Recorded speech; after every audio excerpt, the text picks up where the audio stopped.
Hello everyone. Ooh, it's very cold and I'm not dressed well. So I'm going to skip the stretching part, the warm-up stretching part, because this will not warm me up. I will go straight into training. Today's plan is Baji, and I think through the 20 repetitions that we did last time, I memorized it quite well. I think so. I hope so. So I'll go through it once or twice, and then after that, it's time to perfecting movements.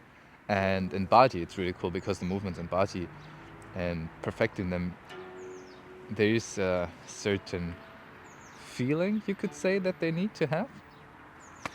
So I'm quite excited for that. Let's go. Okay, let's go 20 repetitions. Oh, no, not 20 repetitions. Let's repeat it and just go through it. Okay. 1, 2, 2, 3, 4, 5, 6, 7, 8, 9, 10, 11, 12, 13, 14, 15, 16, 17, 18, 19, 20, 21,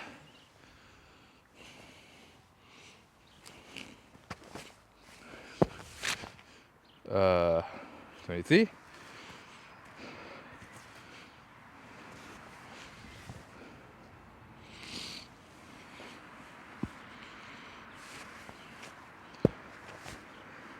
'like this,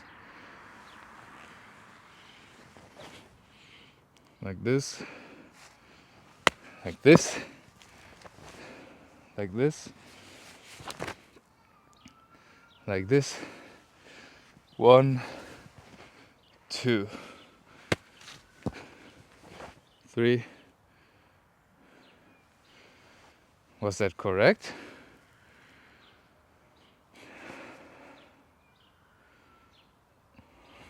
I really didn't think now. No, wait. I did something wrong. I think. Did I miss something?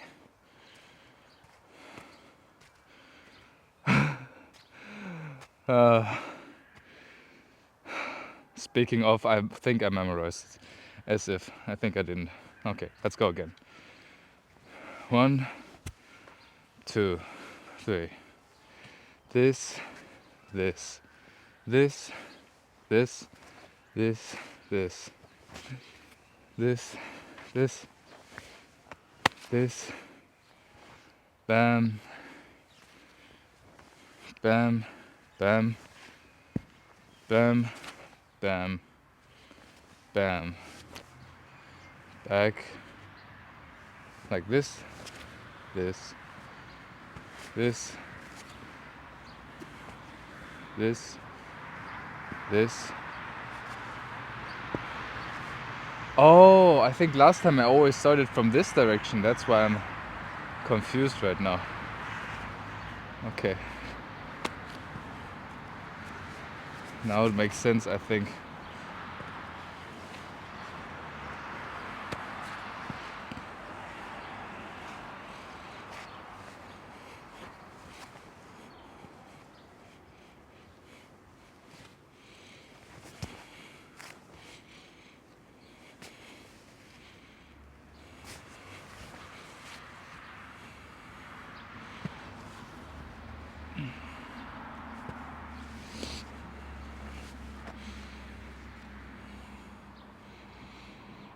I think I got it now. Okay, I didn't do anything wrong. It was correct all along. Just starting from the other side. To be really honest, I'm not that motivated to train today because I'm still sore from Friday's Kung Fu training class that I gave. So it's really about perfecting the movements today. Let's turn the music down a little bit. Okay. Let's go through it one more time. And then, let's see. I think from perfecting the movements wise, I think I'll start from the top. And then just walk through them bit by bit and try to perfect them. In doing so, I actually use a video of Jiehong Dage, where he tried to make it as perfect as possible. And right now I just got the general movements in, so there are a lot of mistakes in all the movements still. Because first I don't know how he didn't teach it to me that specific yet. Like I have some bits and pieces from what I remember a few years ago, but that's not much. And second, I didn't train it enough, so, and didn't put my own thought in it enough. So these are the two things that are missing or lacking. So I use his video as a reference for me to actually see which movements should be performed in which way, and then take a very close look on the timing and coordination and the paths. So yeah, what I basically just said. I right now only have the general movements. So for example, after this movement, you're doing this, right? So there's a slight difference if after this movement you do this, oh, like this, or if you do it more like that. In these two movements, if you can't see it, it's not a problem. But even if in these two movements, from the hand movements wise, there is a small difference in them, in the understanding of how you should put the power where, and especially also that's path wise, and the other thing is timing wise. So which things should be together, how they should be timed, which movements can be performed slow, which movements can be performed a little bit quicker. So I don't know that much yet, so I have to compensate that by being diligent and training a little bit more, right? Right. Let's start. I think I have to start a little bit more in the front because I will come further to the back. At least I think. I don't know. Let's see. Okay. I'll just go through it one more time. And then we do the good training.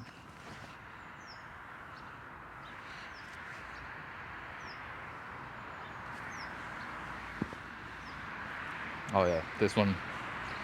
I need to look over this one as well. Many things that need to be looked over.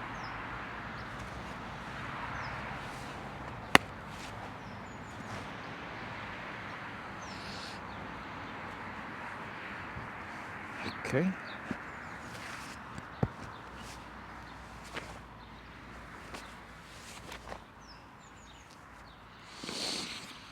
I wanted to do the wrong movement.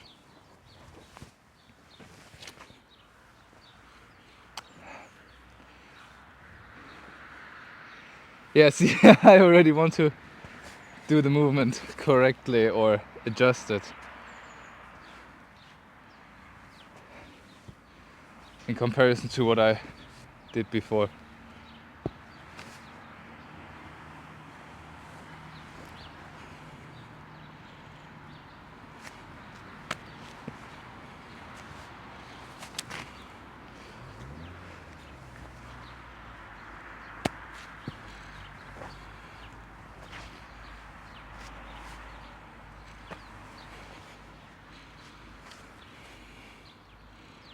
Like this, right?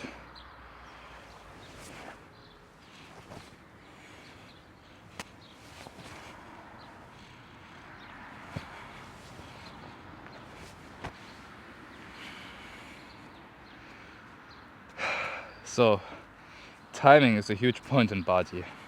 It needs to be precise. And you have a lot of movements that are quite big, but if you would just put movement after movement after movement, it wouldn't look like it should be. It would be exhausting, it would be majorly exhausting. You wouldn't be able to do it in a sustainable way. And for that, you have different speeds and different movements that have different speeds. And in those speeds, there is this certain understanding into where you should put the power of these movements. That's why it's very important to pay attention to these things, especially, and not only in Baji, in all traditional Chinese martial arts, you have this. So now let's go through it one by one and then stay at the movement where I realize I need to practice that. One is, for example, after here, that one. So let's start from the other side so you can see it a little bit more, what I mean. So let's start here. What I mean is, for example, there's the first movement, right? And then lower. That's the height that we want to be at. And then from here, same. So, something like this. You want to have this forward movement with your body. Relax. Stretch. And then here. So, what I realized is when doing this movement, what you want to have is you come back here, then you want to bring those hands together, but not too much, and then you want to have a diagonal movement over here. So you come from here and then you imagine that your elbow on hand, they go diagonally down to here, and it's a rotational movement. So I'll come a little bit closer for those movements because I'm not doing the whole talu. So again, first movement, what was it? Let's start from here. So we already did this. 1,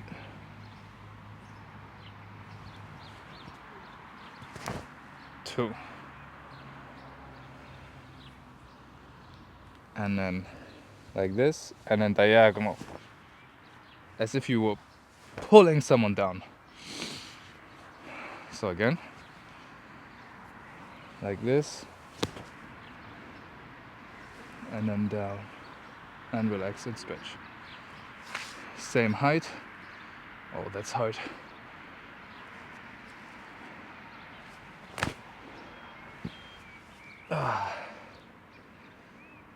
It's actually quite hard for me to stay that low. That means I need to practice more. I'm ashamed of myself. Let's do it again.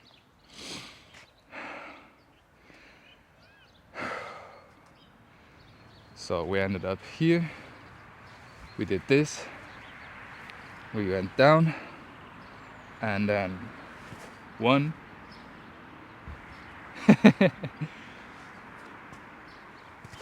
2, Relax. Straight into the here. 3. Whoa. Balance. So right now I think my balance problem was I always lean a little bit too far to the back. So I can easily adjust that by thinking I have to lean forward a little bit more.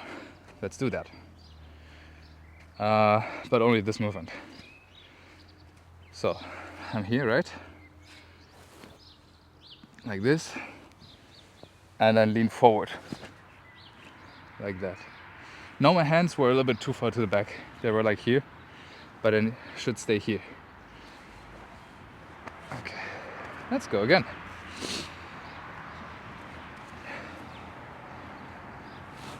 One, two. No, I was leaning too far to the front. That's really hard to do balance-wise. You really have to find that sweet spot.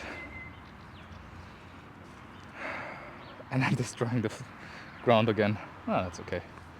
It's only dirt. Here, right? So, 1, 2, 3. I think it's the way how you can manage to stay on balance is to, when you do this movement, I showed from the side, when you do this movement from here, you go over here and pull down here. To not think of it as a rotational movement, but to think of it as a straight line, that your body goes from here, that it goes from here only to here. So if you only think about this direction and not put an emphasis on the rotation, although you have to do it, of course, and you have to do it correct, I think that way it is easier to stay in balance, especially at the ending position, the point where you should put power into. So, like that. Have you seen it? My back foot went out a little bit.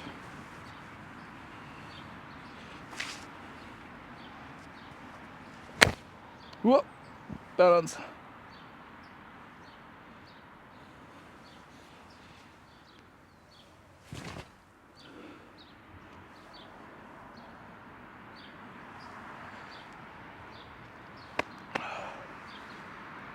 Whew.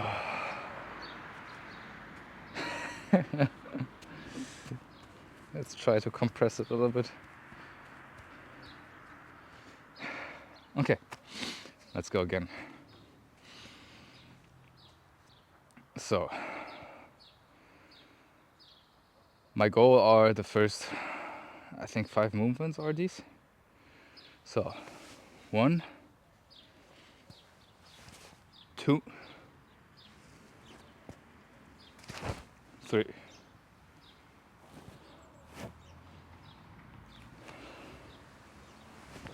4.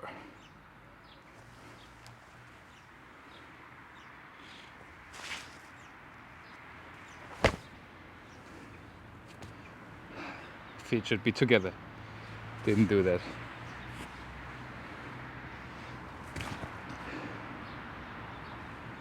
Am I too low?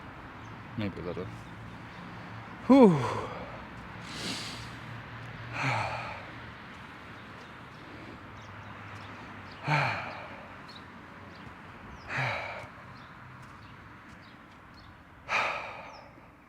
Quite okay. Quite okay. Let's see the battery. Let's take a look at the battery. Oh, not bad. So,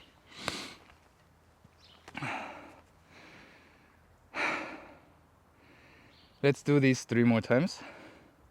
Try to make it perfect. Or let's say 4. 4 more times trying to make that perfect. To really train it, to have a training effect. And then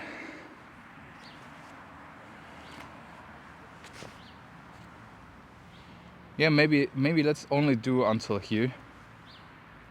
No, let's do until here. So I have the shibu still in the training session or in the training as well, because I need to go lower. And this shibu is the one on the left side, which is naturally, especially if you train Shaolin or Changquan a little bit more, the one that's weaker, because in Changquan you have a lot of right side Shibu. Well, technically there is not a rule, but in especially the forms that you practice over and over and over, the right side Shibu is a lot more prominent than the left one. And this is a left one Shibu, and generally in the Baji Taolu there are a lot of left leg Shibus.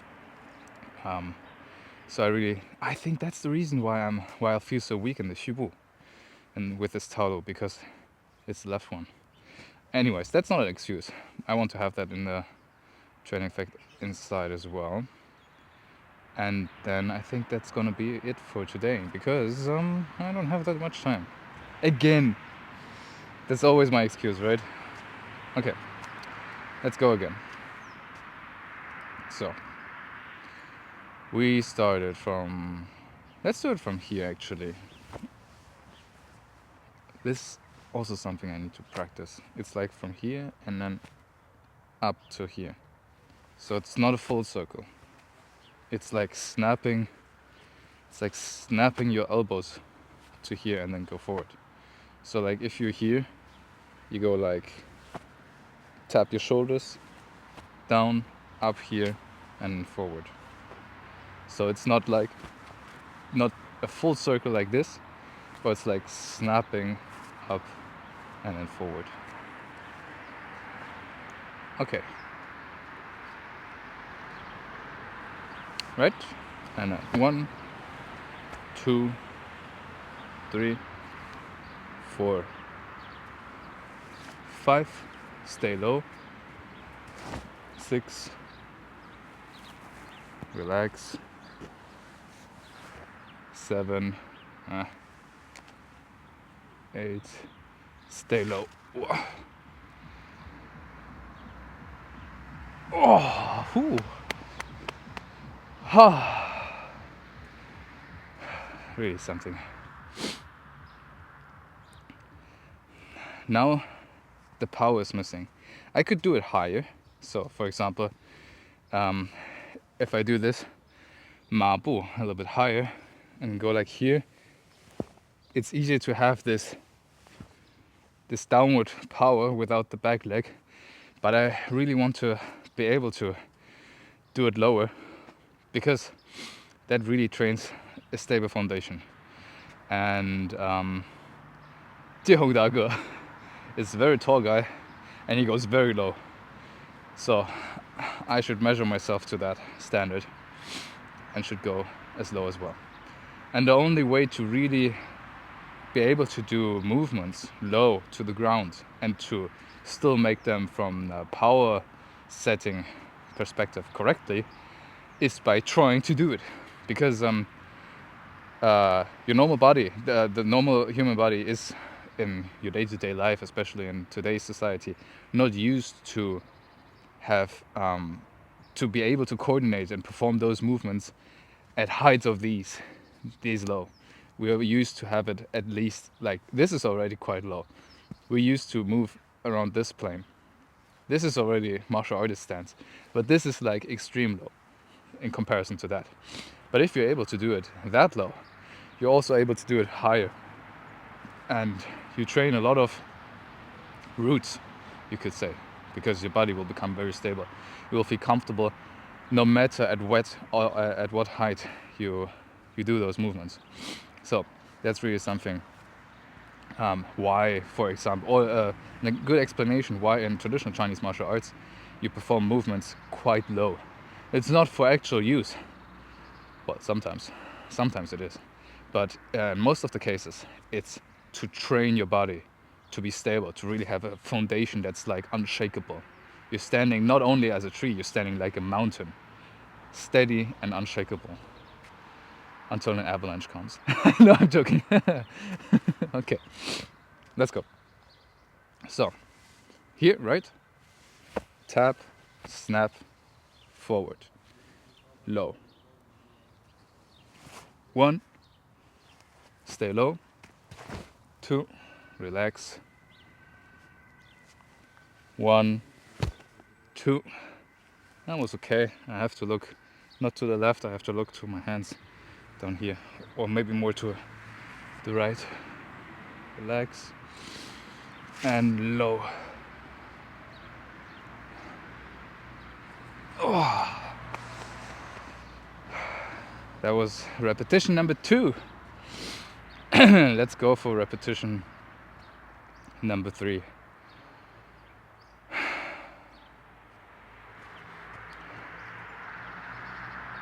So, 1, snap, forward, low. 1, upper body should lean a little bit forward. 2, 3, that wasn't that great, I think. 1, 2, 3, 4, 5. Really trying to get that pistol squat range of motion. Good. 1 more repetition, and then we go from the top. And then I think we're done for today. It was a very short session, not much that was mentioned. I think it was very quality-wise, very good. Okay, 4th repetition. Oh, I'm getting warm. I can open this. Do I need to take off my gloves? No.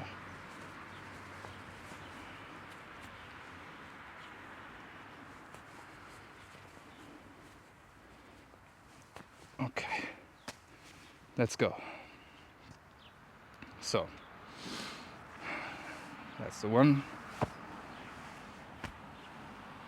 2, 3, 4,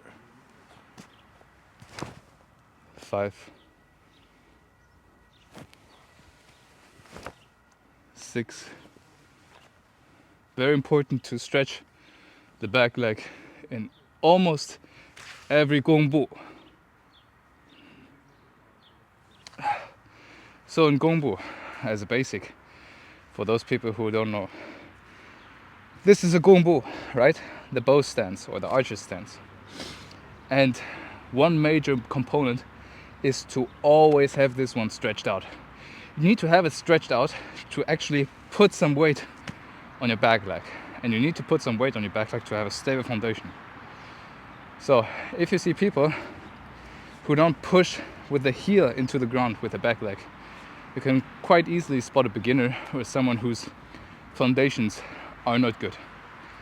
And for those who already train martial arts, traditional Chinese martial arts, and who don't do that, just start doing that. Really feel that angle your foot inwards a little bit and then push with the heel into the ground, because you need that. Sooner or later, this will going to be the bottleneck for your improvement. So better to address it sooner than later. Okay, we've done it 4 times. I think the training effect is definitely there. Let's go from the top again. And I'll start over there. So I think I'm still on camera, right? I cannot see it. Anyways, doesn't matter. Let's go. So 1, 2, 3, 4, 5, 6, 7, relax, 8, 9, 10,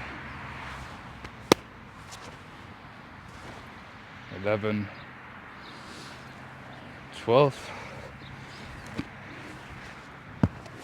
13,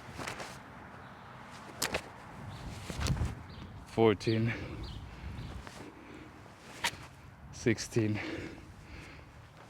17, 18, 19, 20,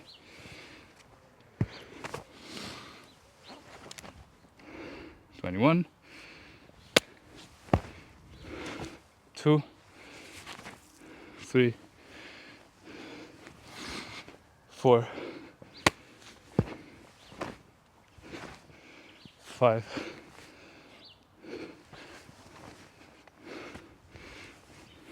6, 7, 8,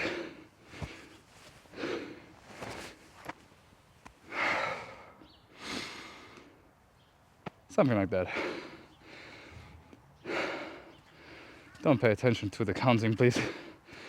That was just something to keep my mind occupied. Okay. Great. That wasn't too bad. I think that was quite a good training session. Very constructive. I still feel a little sore. But you know what? Let's stretch a little bit, because then I can live longer. Oh yeah, I needed this one. If you want to make this a little bit more uncomfortable, you can like shift weights with your hip a little bit. So like tilt your hip to the left or to the right a little bit. On the left foot, on the right foot. For me, the left leg is a lot harder to do. Oh yeah. Ooh, that feels good. And the other one that I usually do on the back lean of this bench, you can also do is sitting like this. It doesn't have the same effect, but it still has some effect. Oh yeah.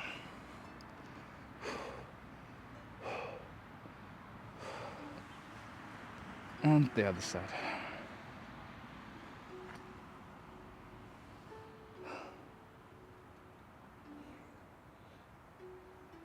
Ooh, okay. That should be enough. Yeah, I think that was really good. Something that I shouldn't measure my progress with, but I do, is the ground that is quite messed up because of me training there. Since it's only dirt and there are no plants or anything else between it or no roots, I'm not really destroying anything, and I don't take the dirt away, and if it rains again it will even out by itself. So it's not much of actual environmental destruction, it's more just like I am able to see kind of something that I can measure my hard work that I put in, my effort that I put in. So that's something really nice to see.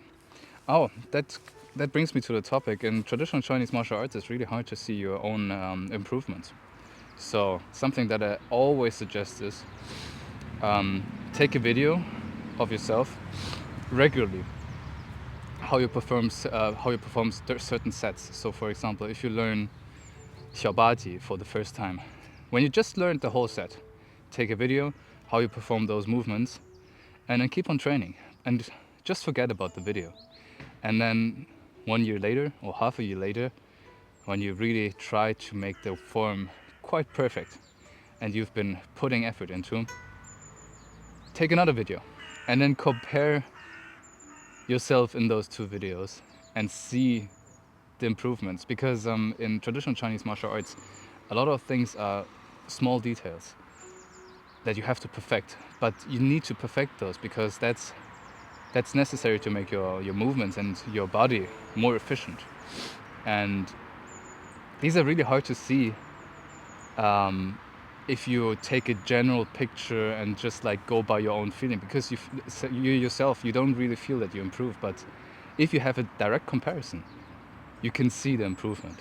And especially for teachers, that's something that's, for me as a teacher, that's something that really lights up my passion, because that's something where I get happy when I see my students improve.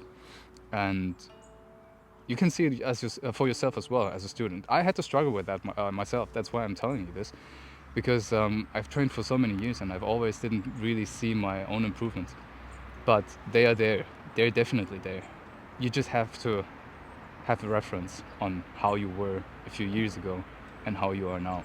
So do that, and then you can gain motivation through that. Because if you feel like you're just walking on the same spot and trying to get better, but you feel like you're not really improving, that's something highly demotivating. And your own motivation, even if you're super motivated, you can only get so far. But if you can see those improvements that you actually do, that you actually make, that really gives yourself the proof that the effort that you put in, the time that you put in, are all worth. They're not to waste. So do that. You can do that with any kind of craft, for any kind of art that you do, even if it's not an art, even if it's just business or something. Do that. Like, for example, always document the spreadsheets that you did a few years ago, and then see how much you improved, how much knowledge you've gained, how much expertise you've gained. And that's something highly, highly motivating. So documentation is quite important. You don't need to do it for everything, but some things. Especially in traditional Chinese martial arts, because it's something so abstract, it's hard to really measure the improvements. Even if you go to competitions, sometimes you win, sometimes you lose, and it's really hard to measure. But if you take yourself as your own measurement, as your own standard, and always try to be better than your past self, that's something where you can really gain momentum out of, and motivation, and fire, willpower. Yeah, okay, I think that's it. Thank you for watching, and see you in the next video. Bye.